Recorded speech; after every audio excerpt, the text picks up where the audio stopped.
నీకు మాత్రం ఏదొక రోజు ఖచ్చితంగా బుద్ధొచ్చేలా చేస్తాను. ఆవేశంలో ఇలాంటి మాటలు రావడం సహజం అభి, పర్వాలేదు. నన్ను ఎంత ద్వేషించినా, ఎంత దూషించినా నీ కుటుంబ సభ్యులను వదిలేస్తానేమో కానీ నిన్ను మాత్రం ఎట్టి పరిస్థితుల్లోనూ వదలను. నా మొదటి శత్రువు నీ కుటుంబం కాదు, నువ్వు.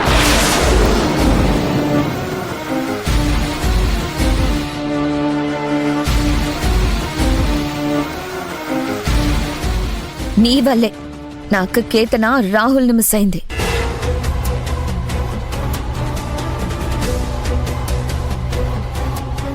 రాహుల్తో కలిసి బ్రతకాల్సిన జీవితాన్ని వదులుకోవాల్సి వచ్చింది. నీ వల్ల పొందిన అవమానం భారంతో కుమిలి కుమిలి ఏడ్చింది. అదే బాధలో యాక్సిడెంట్కి గురై ఇప్పుడు మంచం మీద నుండి దిగలేని పరిస్థితుల్లో ఉంది.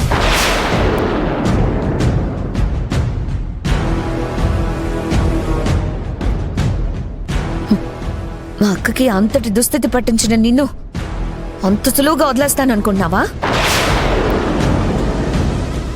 అందుకే అందరికంటే ముందు నీ మీదే నేను టార్గెట్ పెట్టాను. నీ నిజ స్వరూపాన్ని బయటికి లాగాను. ఎవరి దగ్గరైతే నా అక్క పరువు తీసావో వాళ్ల ముందే నీ నిజ స్వరూపాన్ని బయట పెట్టి నీ జీవితాన్ని ఒక ప్రశ్నార్థకం చేశాను.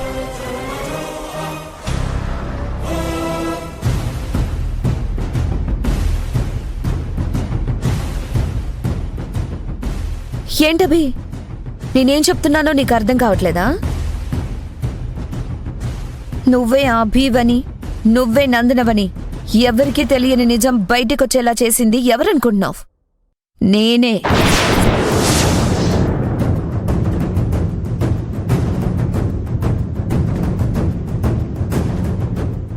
రెండు వేషాలు వేస్తూ నీ కుటుంబాన్ని నువ్వెంత మోసం చేస్తున్నావో నీ వాళ్ళకి తెలిసేలా చేసింది నేనే.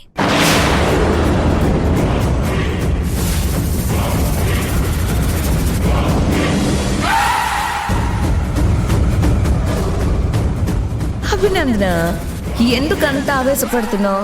నేనింకా ఏం కావాలో చెప్పలేదు కదా. రాహుల్ ఇంటి పేపర్లో, తన ఆస్తి పేపర్లో అన్నీ తీసుకొచ్చి నా చేతిలో పెట్టాలి.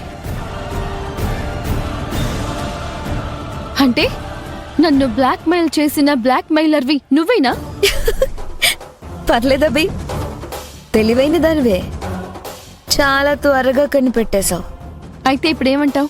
మీ అక్క పొందాల్సిన జీవితాన్ని నేను లాక్కున్నానని ఇప్పుడు నా జీవితాన్ని నువ్వు లాక్కుంటావా?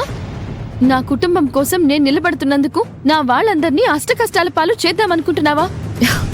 కరెక్ట్గా కనిపెట్టావభి. నువ్వు చేసింది మామూలు గాయం కాదు, జీవితాంతం మర్చిపోలేని గాయం.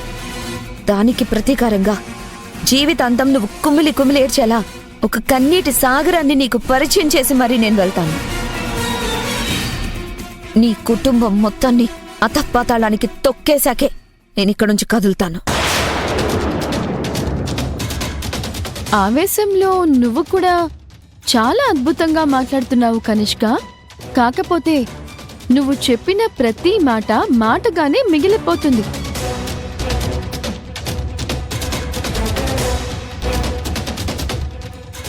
ఎందుకంటే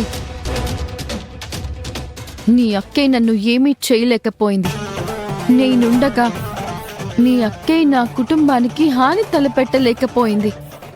అలాంటిది నువ్వేం చేయగలవు?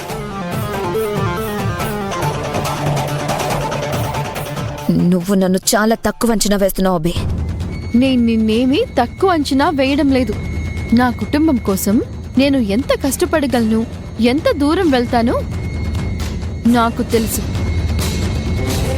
నా కుటుంబం జోలికొస్తే మాత్రం నిన్నే కాదు, ఆ దేవుణ్ణైనా ఎదిరిస్తా.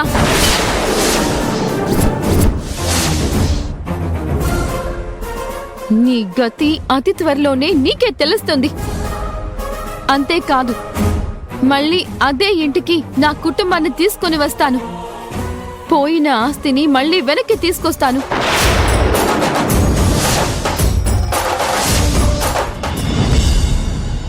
చేసిన ప్రతి తప్పుని క్షమించమని నా కుటుంబం కాళ్ల మీద పడేలా చేస్తాను. గుర్తుపెట్టుకో.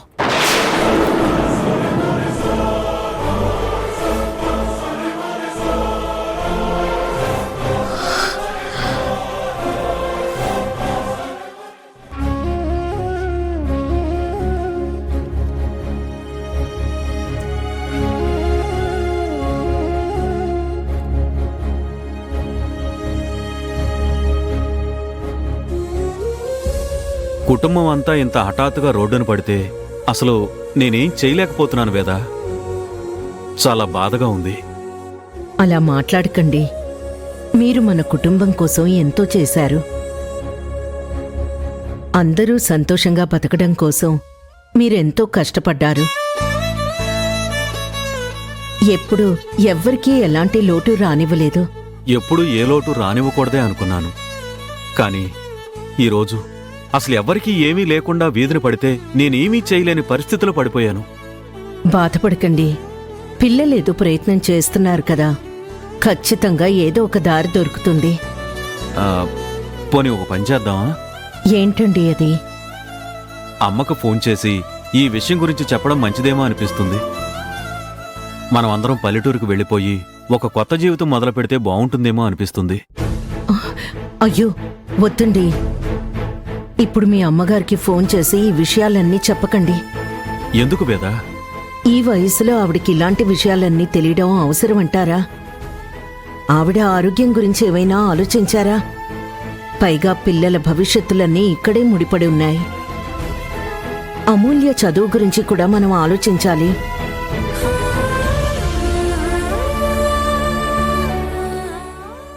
నువ్వు చెప్పింది కూడా నిజమే వేదవతి. సరే అయితే అమ్మకి ఇప్పుడే ఈ విషయాలన్నీ తెలియకుండా ఉంటేనే మంచిదనిపిస్తోంది. తాతయ్య, మనం ఇప్పుడు ఎక్కడికి వెళ్తున్నాం? ఈ గుడిలోనే ఉండిపోతామా? లేదమ్మా, మనందరం ఇంటికి వెళ్ళిపోవచ్చు.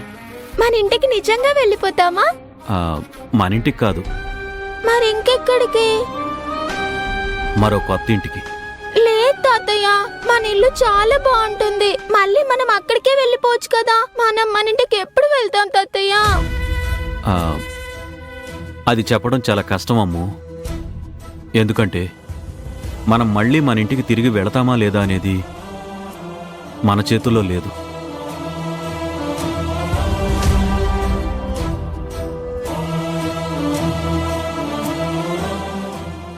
రాహుల్, నీ ఫ్రెండ్స్ ఎవరైనా రెస్పాండ్ అయ్యారా? మనకేమైనా అకామిడేషన్ ఇస్తామన్నారా? లేదన్నయ్య, మనం మొత్తం కోల్పోయి రోడ్డున పడ్డామని నా ఫ్రెండ్స్లో అందరికీ తెలిసిపోయింది. ఇప్పుడు హఠాత్తుగా ఎవరి మీదకొచ్చి నేను పడతానా అని వాళ్ళలో భయం కనిపిస్తోంది. నా ఫ్రెండ్స్ కూడా అలాగే ఉన్నారు రాహుల్. అంతా బాగున్నప్పుడు అందరూ వాళ్ళ స్నేహం వలకబోసేవాళ్ళు. ఇప్పుడు అంతా అయిపోయిందని తెలిసేసరికి ఎవరికీ ఆ స్నేహం గుర్తు రావడం లేదు. మరి ఇప్పుడు ఏం చేద్దాం రాహుల్? ఇప్పుడు మీ అకౌంట్స్లో ఎంతెంత ఉందో ఒక్కసారి చూడండి.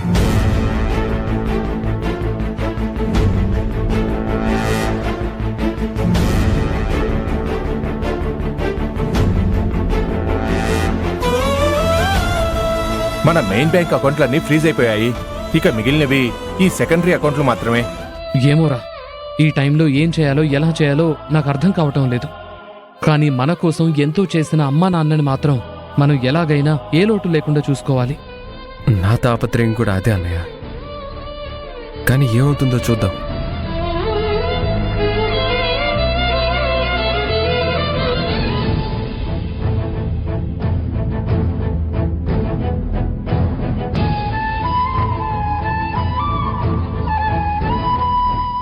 రాహుల్ బాబు, మనకి ఇల్లు దొరికింది.